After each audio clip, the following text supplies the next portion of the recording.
sign the minutes of the previous meeting, 22nd January.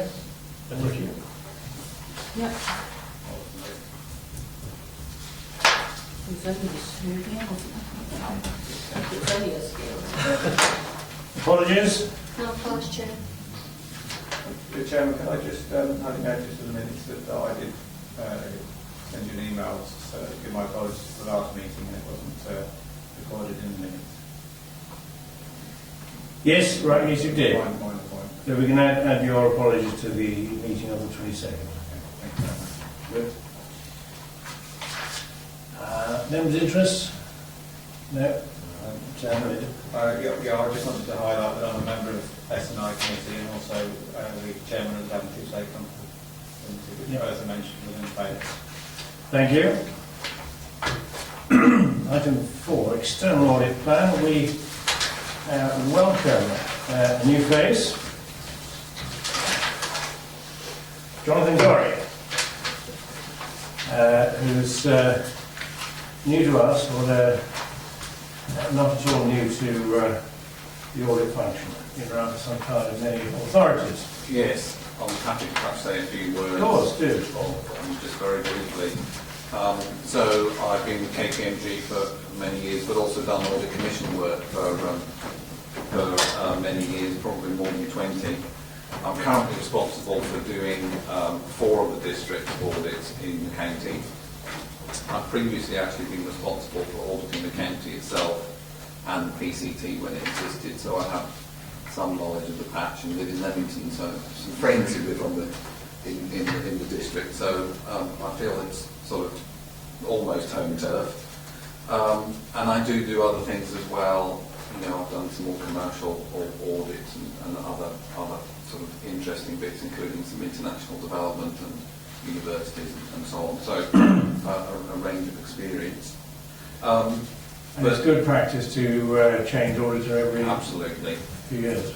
And also it's quite good to have a sort of consistent set within a patch, so that we can make sure that we're being efficient and consistent in the teams across a patch. Would you like me to introduce the plan? Yes, of course, and perhaps members, if they do have queries, would like to raise them on a page-by-page basis. Yeah, so I'll try and break, as it were, for different sections. So, on the introduction to, that's page 2, just to remind you that the audit has 2 main objectives. One is on the financial statements, and the other is on the use of resources, which is the, if you like, the bit left on the value for money, and we'll come on later to talk a bit more about what that involves. We then mention the fact that the Audit Commission, well, we say will cease to exist, has now ceased to exist. The residual functions are being carried out by various bodies, both within DCLT and the MEO, and will no doubt come on at some point over the next year or two to think about those, the sort of successive arrangements. Moving on to the headlines on page 3. Obviously I'll be going into a bit more depth on each of these, so I won't spend too long, but just to say we have completed our initial risk assessment, so we're sort of in the having completed some of our planning work, if you like, and also to mention the team. So as well as myself, we have a new assistant manager, Asim Ikral, who's already been working on site, but Adrian remains the point of continuity and runs the team on the ground. Moving on to page 4, it's just useful to highlight the fact that there are these 4 key stages, which I'm going to go through in a little bit more depth: planning, control, evaluation, substantive, and completion. So under planning, this is where we're looking at refreshing our business understanding and doing our risk assessment. One of the things that we have to do as part of that is look at materiality. We have a section on materiality on page 6. The materiality we're 1.6 million. That's about 2% of gross expenditure. Materiality doesn't mean that we don't look at amounts below that. As we say a bit later on, in the context of the authority, we would, if we looked at something, we would think that it was trivial if it was below 30,000, which again you might actually disagree with, but in accounting terms, that is how we're treating the audit. Any questions on that one? Moving on to control evaluation.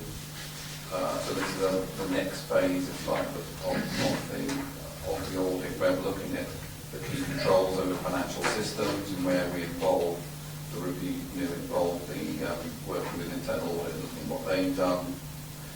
What we try and do is make sure that there's any critical changes in the way that the accounts are produced. We're talking about that with the finance team, at this stage before the accounts are finally produced.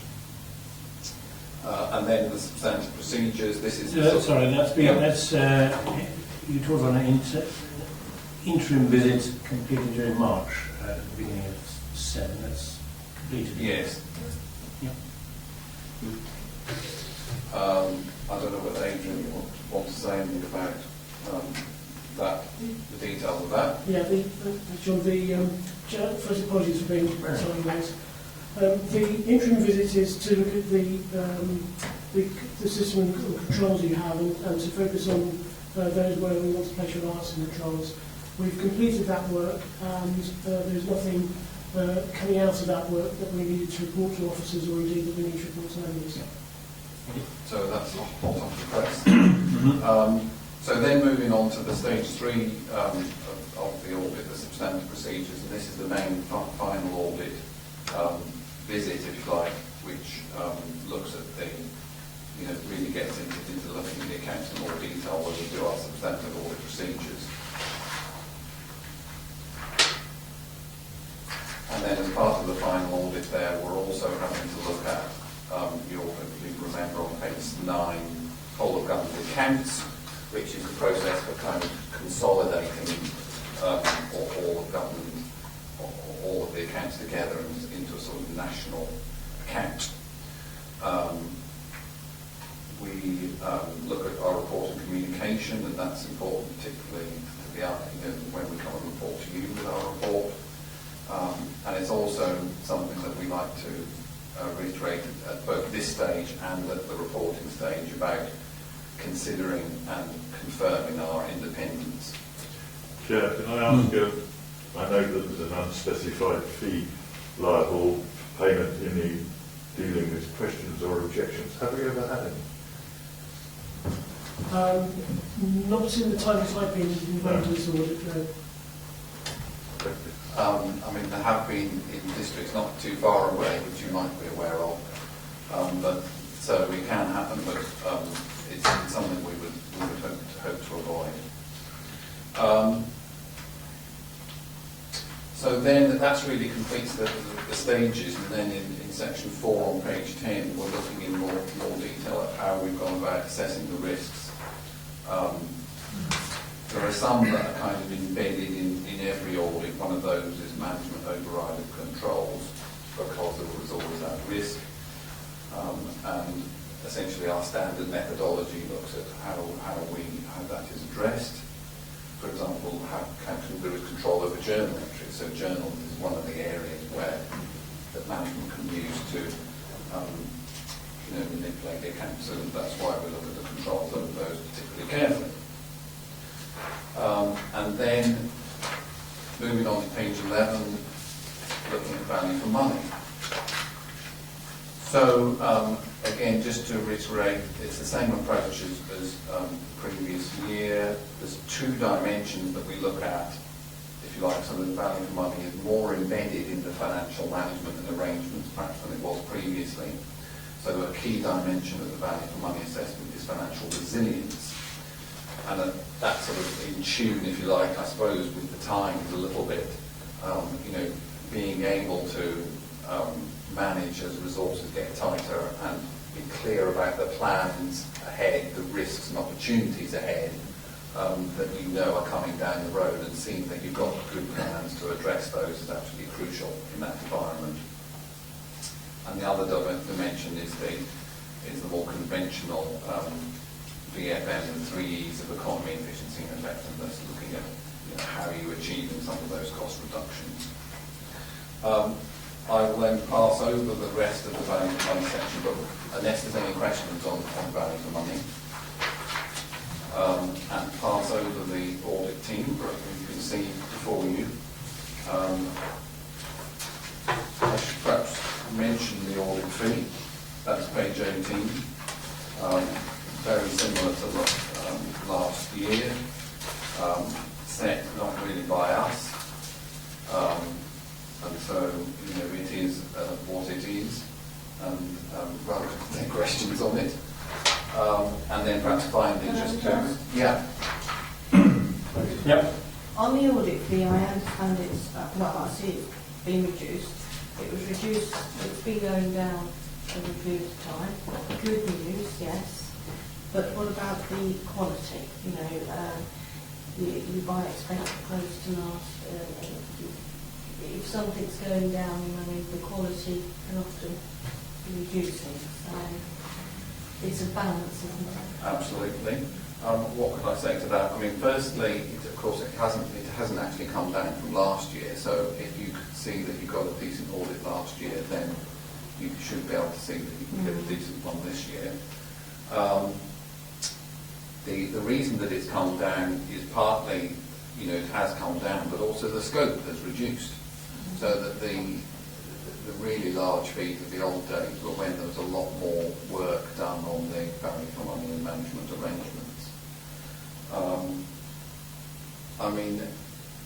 We were actually talking earlier about what a sort of a commercial audit fee might be, and the fact that in the future you'll be able to potentially tender and have competition, which point your auditors will pitching to you to see how they can balance the fact that you have to deliver sufficient quality with a fee that they think is competitive. The quality is something that is highly tested both within and outside the firm. So there is a big bad body called the AQRT who come along and look at the big audits, so who are independent of the accountancy firms. And then they publish a report which is extremely embarrassing if it's got lots of, if you're looking worse than the other auditors or so on. So that so I can tell you that it's taken pretty seriously, because you're not going to be very popular if it's your audit that is found wanting. So there are quite a lot of controls in place. At the moment, we're more than happy with this thing. And remind us, you've got the monopoly at the moment. You mentioned there's a competitive tendering. Yes, what the appointments mean that we're just given a portfolio. There are other auditors who've got another portfolio. So Ian Ernst & Young do some of the audits, and Robson Rhodes do some. But with any given patch, any given area, they're all one firm or the other. But then it's not been determined yet, but in perhaps 2 years or something, there will be a change or an opportunity with a number of different options. You can completely choose your own, you can gang together with people locally. It's still possible that the residual body may make a decision and actually carry on appointing, even though it won't be the Audit Commission. I was saying that one model that they're debating is that they'll undertake a national framework exercise to sort of check that people are suitable to do local authority audits. So they might then put 4 or 5 on the framework, and then you can choose, you could do your own exercise from that. So I was going to just ask about that, sorry, Chair. Based on what you just said about the possibility of other auditors coming in, you touched on it, but what would be the criteria? How long do they have to be operating before they're allowed to do that? Well, that would be up to this residual body to do that assessment. Right. What I think you because obviously you want experienced people, yes, obviously, but who've been around a while for obvious reasons, even if the price is competitive, because the worst thing you want is it being open to anybody coming in. And there are quite a lot of firms who have at one time or another done audit commission work. Right. So therefore, you'd have at least 7 or 8 firms that have at least No, done I have some a track record or something. Yes. We're not talking about something at least a couple of years. Yeah. Exactly. It could be a little while. And we're on a scale fee at the moment. Exactly. It's sort of set by the audit commission. Yeah. I would guess, Chairman, that the competition or a tendering process like that, the other audit firms are going to know what you're charging at the moment, and they're going to set their fees according to that, not what the job's worth. So it's difficult to, there'll be some interesting negotiations like that. Well, as I was saying, also this process, there's a parallel process with Foundation Trust that you can look as a model, because that was a previous audit commission regime where they then were able, Foundation Trust contended for their own audit, and those fees all did go down. I'm sure all I can tell. I feel sorry for the firms. Oh, I don't think you should really feel too sorry. Hopefully that was sarcastic. We now audit and are very happy to audit a lot of foundation trusts. Yeah. And, because we do a lot of them because we know the business, we think we're pretty good at it. Just if I just might ask one question. You said that you're putting it up by £900 and you say why. Could you just expand on that a bit? Explain it. Adrian, do you want to say a bit more in detail? In previous years, we've carried out not only the audit of the financial statements, but also certification of certain grant claims and returns. And one of those returns was the NNDR return. That's no longer, there's no longer a requirement for that return to be certified. So when we did that work, we could take assurance from that certification work for our audit opinion purposes, because the two went hand in hand. Because we don't get assurance from the certification work, we have to do extra work to gather enough evidence to reach our opinion. And so that's why the Audit Commission agreed to an across-the-board increase for districts of £900 in respect of the audit of business rates. So although the audit fee has gone up, the certification fee has gone down. So in overall terms, it's a swings and roundabouts from your point of view. Good. Thank you. Well, I was really more or less going to leave it there. Yep. The appendices kind of speak for themselves. Yes.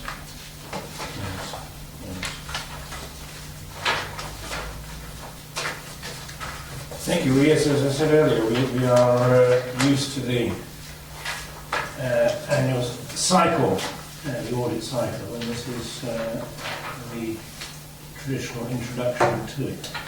So, any further questions? So we thank you for presenting the plan, which we, I think, note, approve. Or we invited to do that. Sorry, Chair, there's no covering. No, just received it. Yeah, indeed. Thank you. Thank you. Welcome to stay, welcome to depart as you wish. Happy to stay. Splendid. Right, our own audit plan. Are you dealing with this? I am. No one else.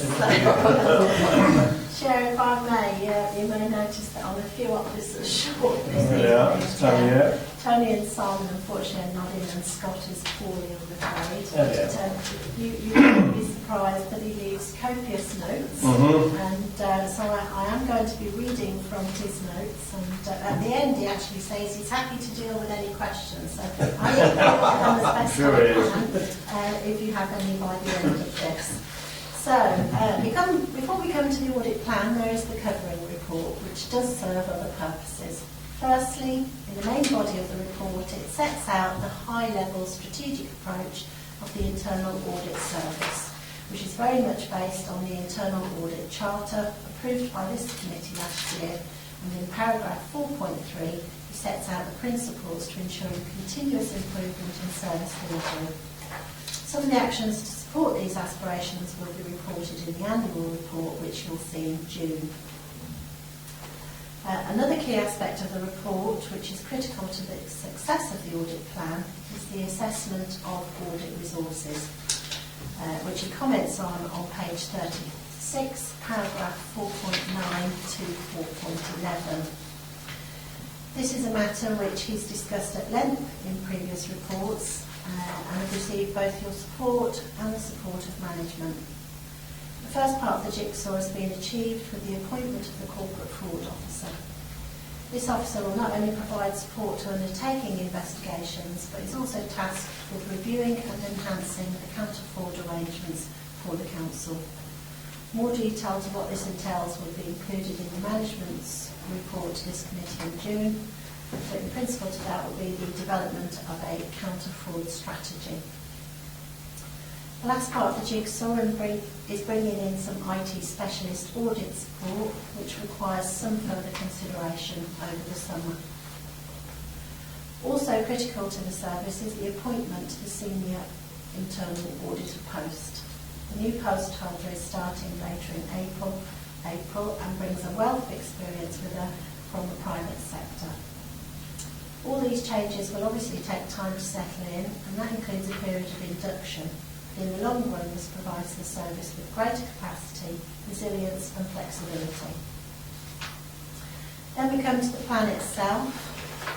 In Appendix 1, you will see the structure of the plan is very much in the same format as previous years, providing a mix of financial work covering the key financial statements of the authority, aspects of corporate governance, risk management, and more significantly now, counter-fraud work and operational audits within specific teams. The development of the plan is based on a detailed risk assessment, which I undertake and update each year. And the plan has been consulted on with service management and key officers, such as the Chief Financial Officer, before it was formally endorsed by the senior management team in March. He didn't intend to say anything more than that, and he would ask members to approve the audit plan. Equally, I'm happy to take questions, so happy to Yes. I have one question, Chairman, but I'm not sure that now is the time to ask it. There are two references to making better use of technology to create efficiencies. And I'll be interested in exploring what that actually means. Yeah, we applied for some grant funding. If I think it's what he means is, for instance, we're developing a new app for benefit fraud and things like that. And we're able to apply some grant funding towards that.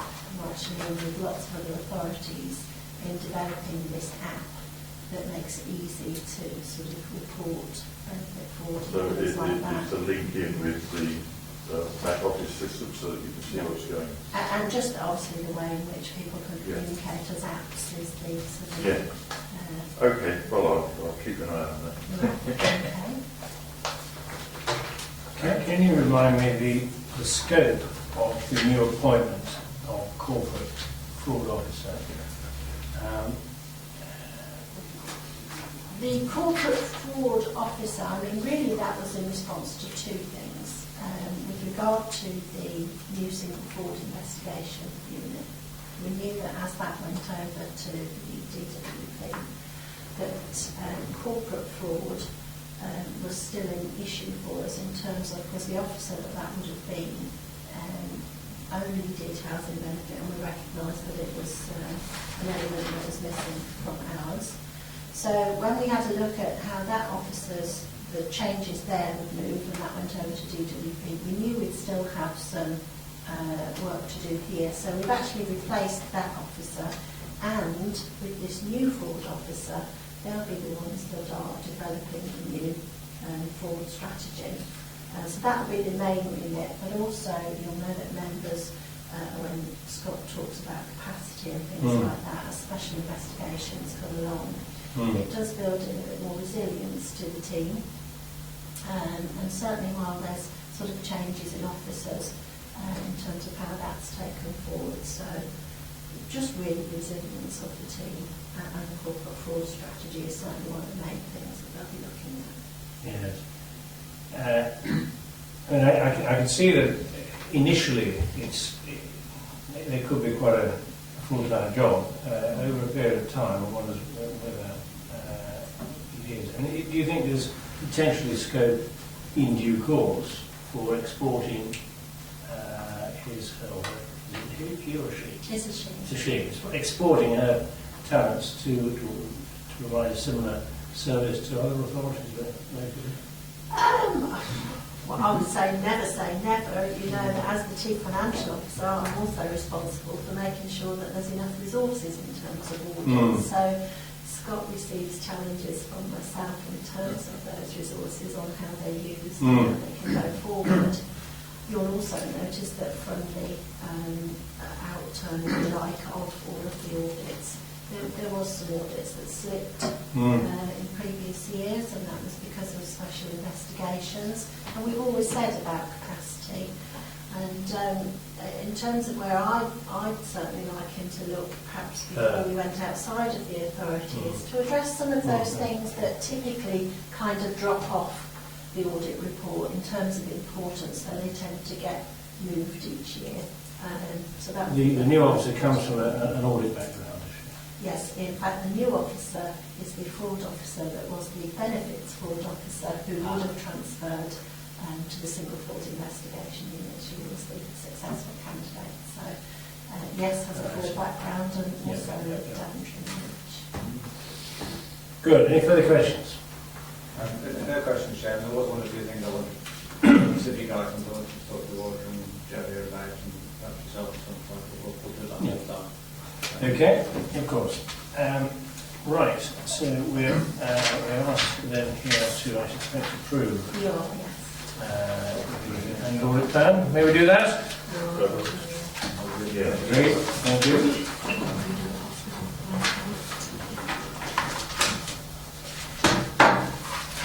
And the Constitution, of course, we're having two bites of this. We had a bite of this at Christmas.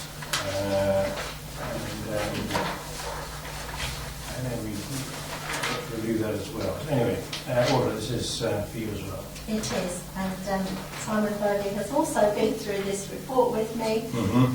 I mean, it's a fairly short report, and I'm hoping once you've read it, fairly self-explanatory. Really, in a nutshell, the changes that are on there are not of the significance that they have been before, which is why the monitoring officer points out that whereas before the bear with me 1 second.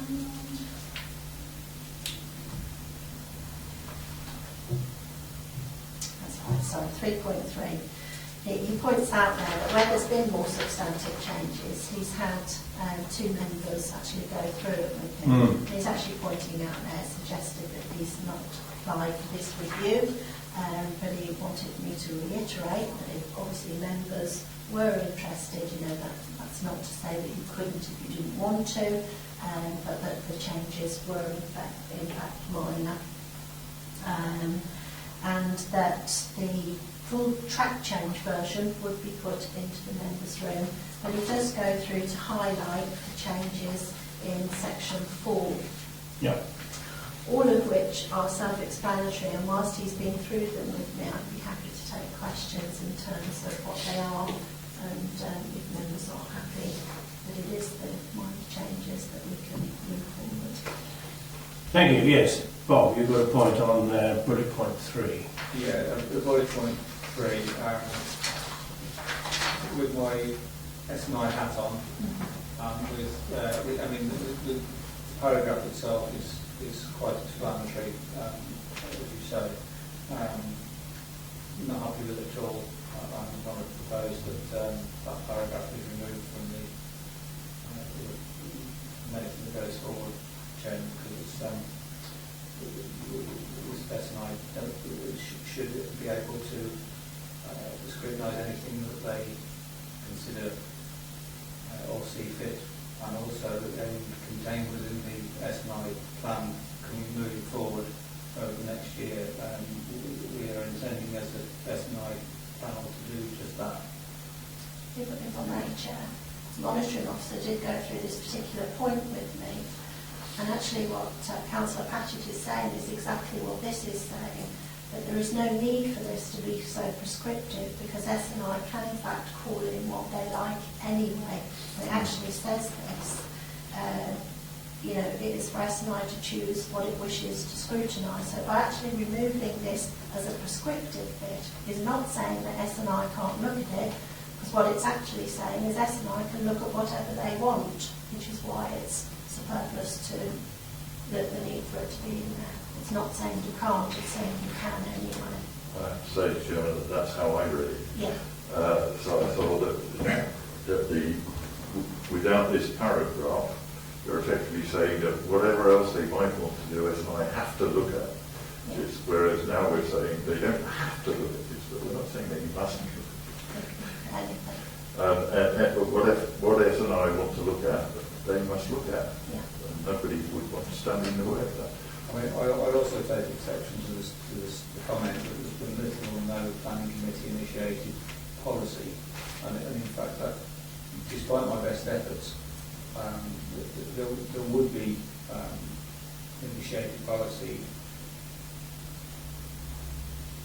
Well, if I don't know my way, I suppose is the way of putting it. It's not for want of trying that there hasn't been any planning committee initiated policy, but it just doesn't kind of work that way. The point still remains. The point still remains, Chair, that they're free to look at whatever they wish to. Yes, I appreciate that. I mean, it's curious then that in the Constitution as it is currently formulated, there exists this requirement. Now, did he who wrote the Constitution presumably had a reason for thinking that it was a good idea to ask scrutiny as a part of its obligation whenever there was a planning policy change to scrutinise it? I imagine, I don't know, but I imagine that part of the thinking might be that it was a way of making sure that the planning committee didn't sort of change the way it did things without anybody noticing or knowing that they were doing that, because it's a quasi-judicial committee. What it does, it effectively, in some ways, stands apart from other kinds of business in the council. But Councillor Passett's quite right. He has, on at least one occasion, failed to convince the planning committee that what he suggested should be put forward as planning committee policy change. There are other routes, perhaps, that he could explore as to whether or not that should be done. But it might be that the planning committee, having considered the suggestion, decided that it wasn't a necessary or sufficient reason for changing the policy. So let's just think about this a second. Going back to he who wrote the Constitution, I think Alder's point is that if there's a change of planning policy, then there is an argument, although we may not actually follow this, there is an argument that that has to end up with a council resolution, a council decision, yes? Yeah.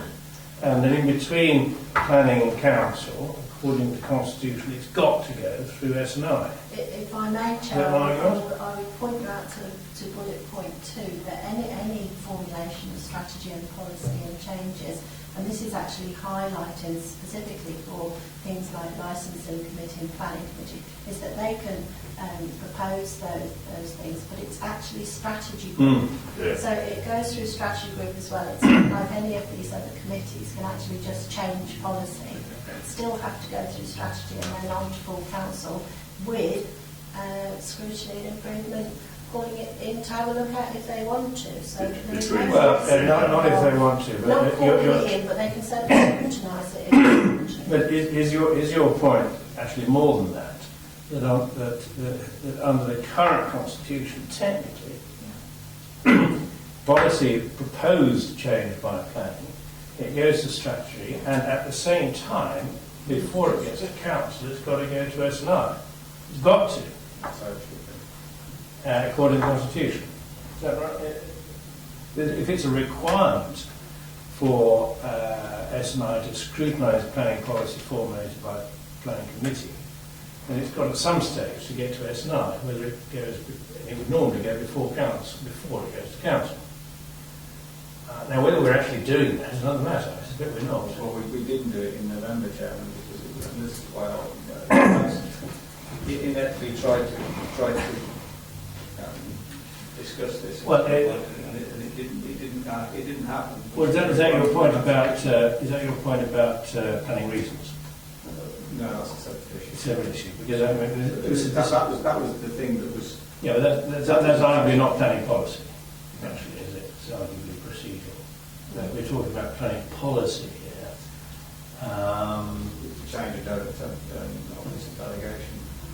Yeah, but But that's not policy. arguably not policy. We're talking about strategy and policy. Most of planning policy, Chairman, is imposed externally to this council.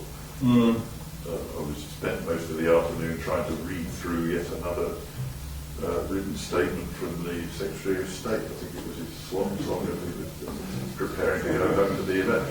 There are pages of this, and he says, I've changed this, I've altered that. And as a serious member of the Planning Committee and also portfolio holder for strategic planning, I have to read all that to make sure that I'm up to date with where we're at. So it's unlikely that we can change planning policy anyway, but we can certainly change procedure. Right.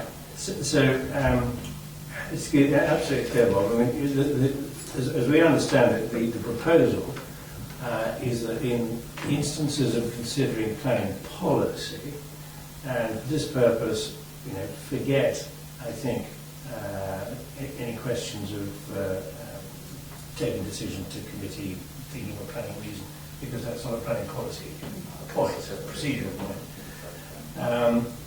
We do at the moment then have the safeguard of the Constitution requiring planning policy as a proposal of the committee, go to strategy group for a proposal of strategy group to the council.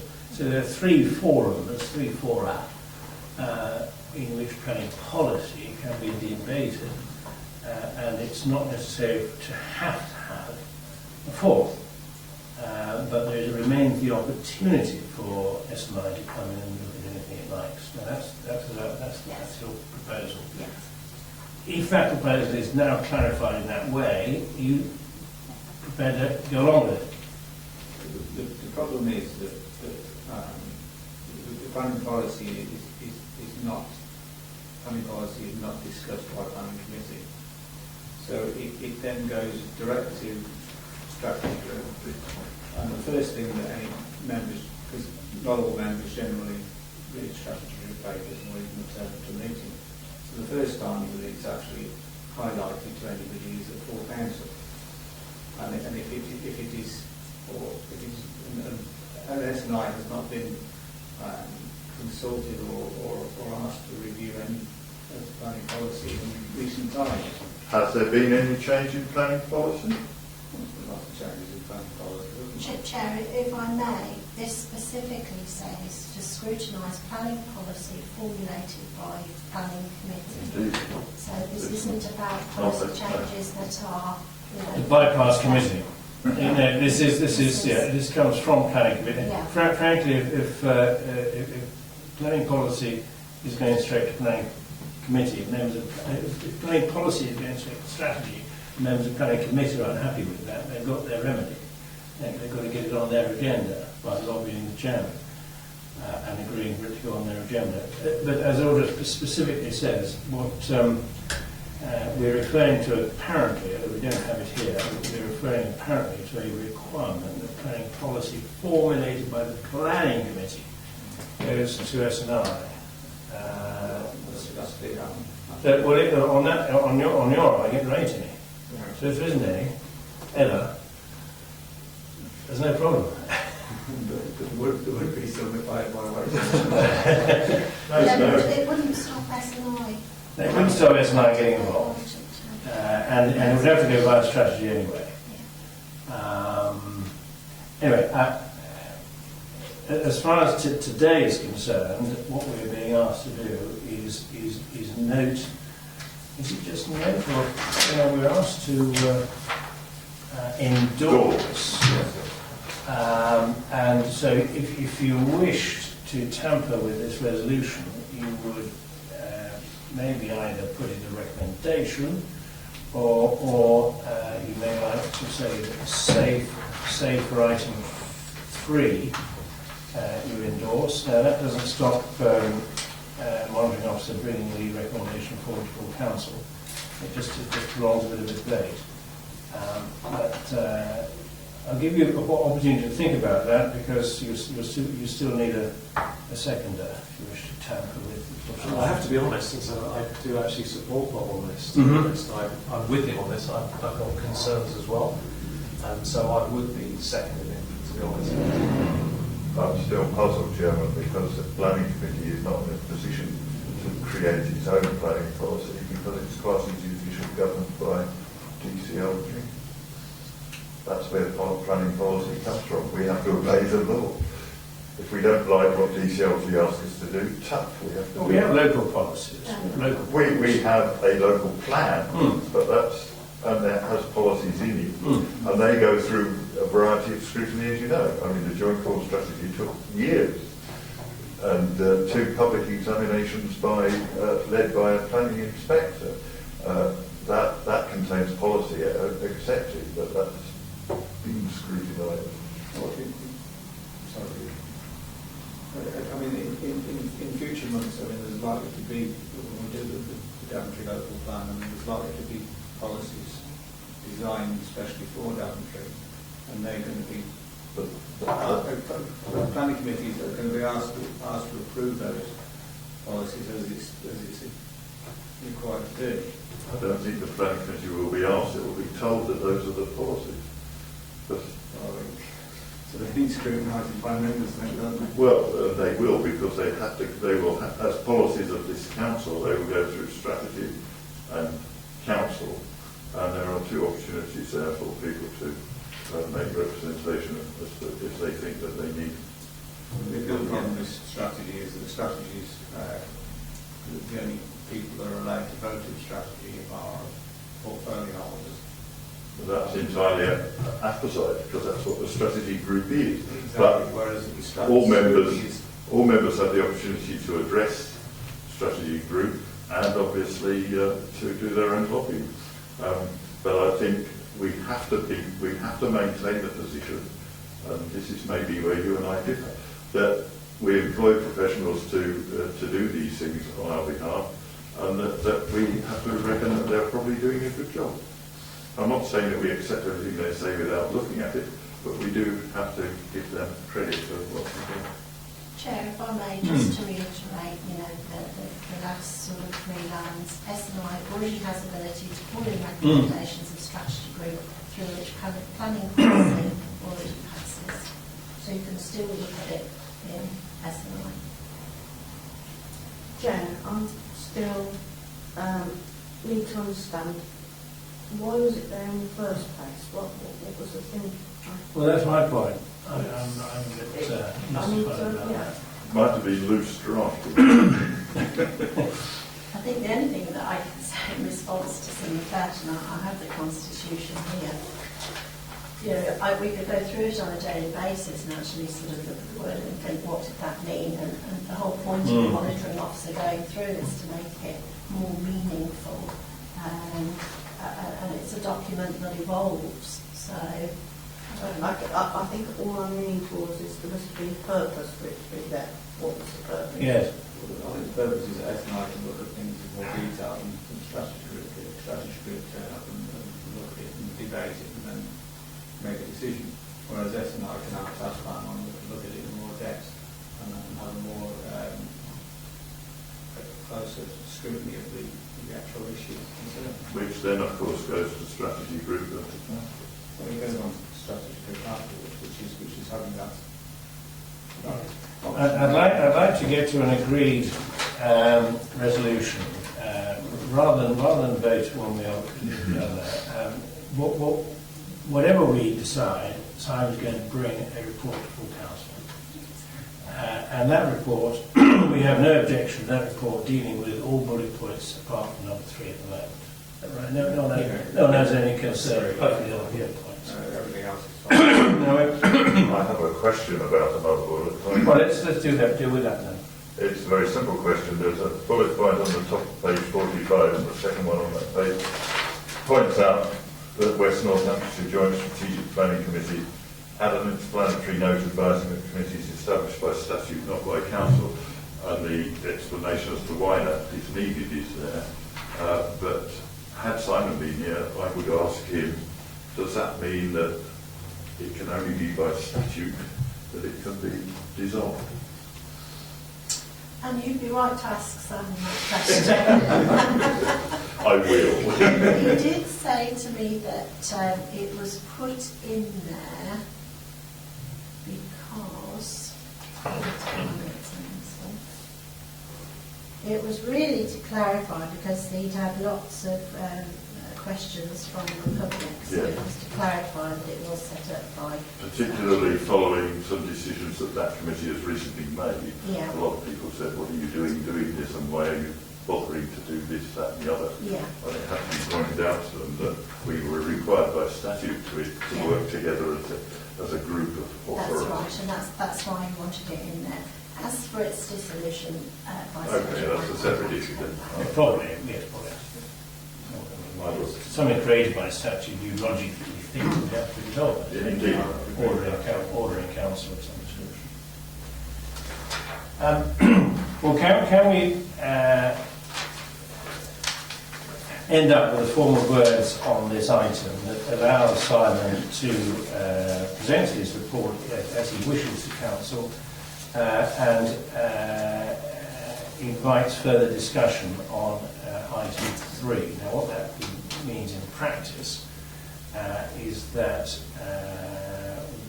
certainly I'm going to speak to Simon. I also want to hear from S&I what the S&I chair thinks about this. So we sort of neutralise. We give a neutral opinion as to bullet point 3. I think, Sharon, if this needs further discussion, and maybe it does, that if this report went to council as it is now, we could debate it then, when all members would know. It needs further expansion on that point. So we're flagging that, and I'm sure that Simon will appreciate that and expand upon it or withdraw it as he wishes. Yeah. But what he did say, Chair, was that any feedback from members will be given due Yeah, of course. consideration. Well, it would say that, wouldn't it? So perhaps it would be appropriate if we potential changes to council constitution be endorsed as to all say for bullet point 3, and we invite further discussion on that, further informal discussion on that before Martin Officer presents his report to council. Can you work with that? Yes. I think you flagged it up as something. I mean, we don't need it. Obviously doesn't come back here. Yeah. But we just It's great big ritual. yeah. It should still be possible, Chairman, for it to go to the 20th of May council. Yeah, if you want. But of course, it's not urgent. No.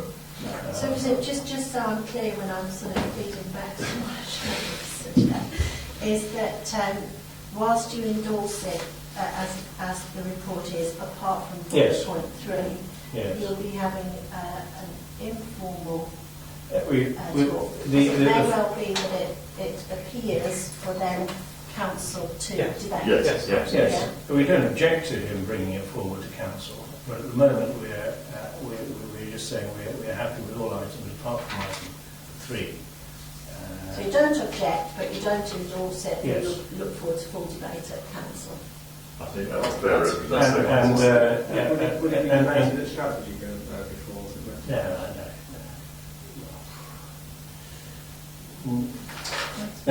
But what I'm sure Simon will throw up is a discussion with Vice Chairman and me. The three of us concerned, even if it's just through paper, as to the concerns that we've expressed. And as I said, the history of the requirement, because that's not. Yeah. Maybe Simon can help us with the history of the requirement. Yeah. Okay? Got that? Yep. Good. Thank you. Right, that's it.